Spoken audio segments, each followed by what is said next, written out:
What is going on, Brooklyn Nets fans? Welcome to another video from Hit Squad Productions.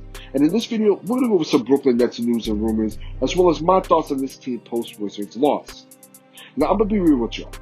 This loss against the Wizards really broke me. Even though we just beat the Clippers in a very impressive win, this loss really broke me, and I couldn't control how I felt after this game. Y'all know we lost 146 to 149, and honestly, it was hard to watch what happened. Granted, Bradley Beal, who, by the way, the Wizards need to trade that man. He's balling out this year, more than we thought he was going to ball out, and they're still losing.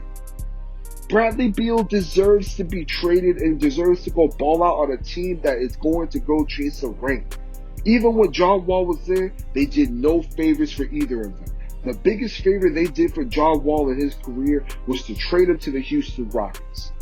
Bradley Beal had 37 points, 6 rebounds, 4 assists. Westbrook had 41 points, 10 rebounds, 8 assists, and 2 steals. To me, this was one of the worst losses I have ever witnessed as a sports fan. And I'm a New York Giants fan who witnessed the miracle at the New Meadowlands against the Eagles in 2010. It was painful then, and how I felt after this Wizards loss, I wouldn't wish either of these feelings on my worst enemy.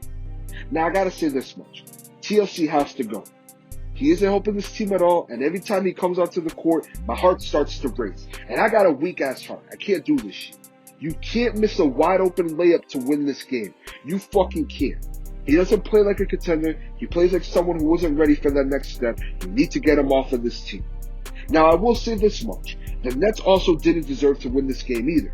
They played sloppy, they played undisciplined, and their defense is doing what I said that they were going to do. They're costing this team points, and they're starting to cost this team games. They have been playing better. They did play better against the Clippers last night, but this defense is still growing, and they're still pretty bad. Now, obviously not last night, but Kyrie Irving couldn't guard Russell Westbrook for shit. He played awful on defense against Russ, and he even said that he played awful. And in all honesty, they should have started Bruce Brown on Russ. I don't know why they didn't do that. Now, let's look past that game, right? This offense is the strength of this team. But since Harden's first game, we have the 27th ranked defense in the league, and we're allowing 116.1 points per 100 possessions. That's ridiculous.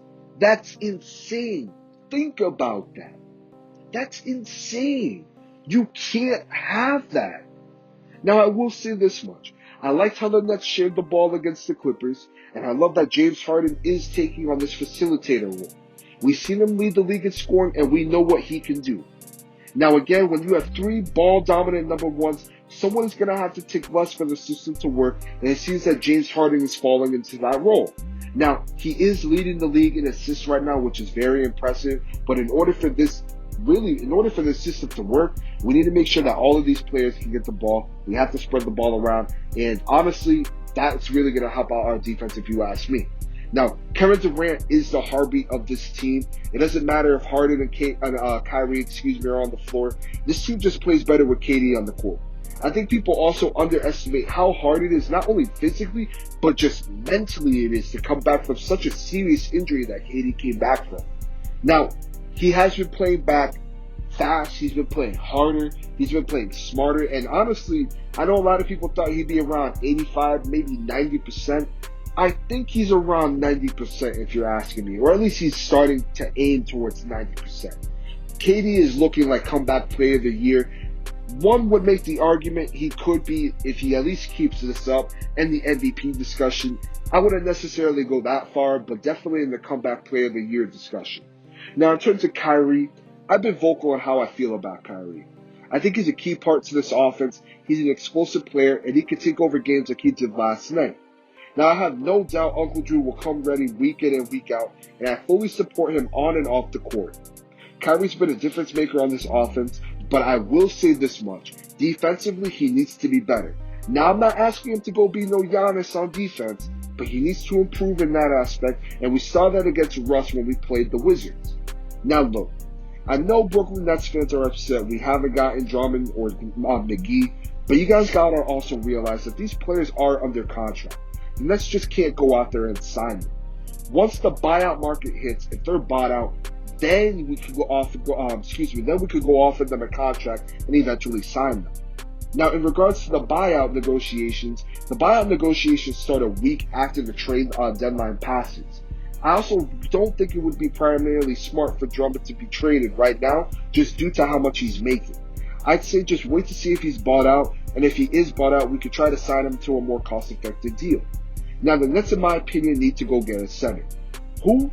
Well, it's hard to say since the buyout market hasn't started yet. But like I said, a guy like McGee or Drummond would either get bought out, would be very good pickups for us, and I think would definitely make our defense more respectable.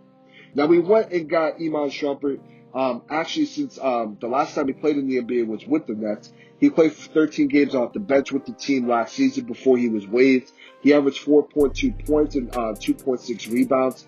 In my opinion, it's not the most excited signing, especially since he's 30 now, but he's still a decent depth player off the bench. He'll be able to help this defense to play a decent amount of minutes. He isn't going to come in and solve all of our defensive issues. We definitely need more pieces, but I will say I think he can play the defensive end position well, and he can guard multiple positions still. He provides depth, and that's something that we really need right now.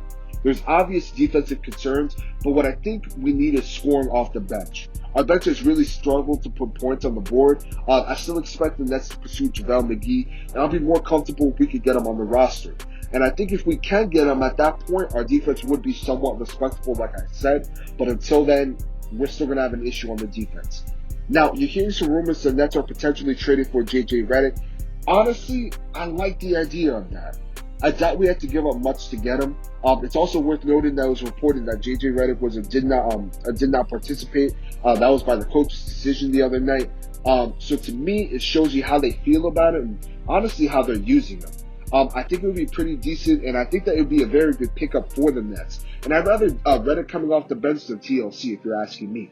But what are your thoughts on the Nets so far? How did you guys feel about this Wizards loss? What are some players you guys are looking for to pick up, whether that's in the buyout market, whether that's to trade before the buyout market?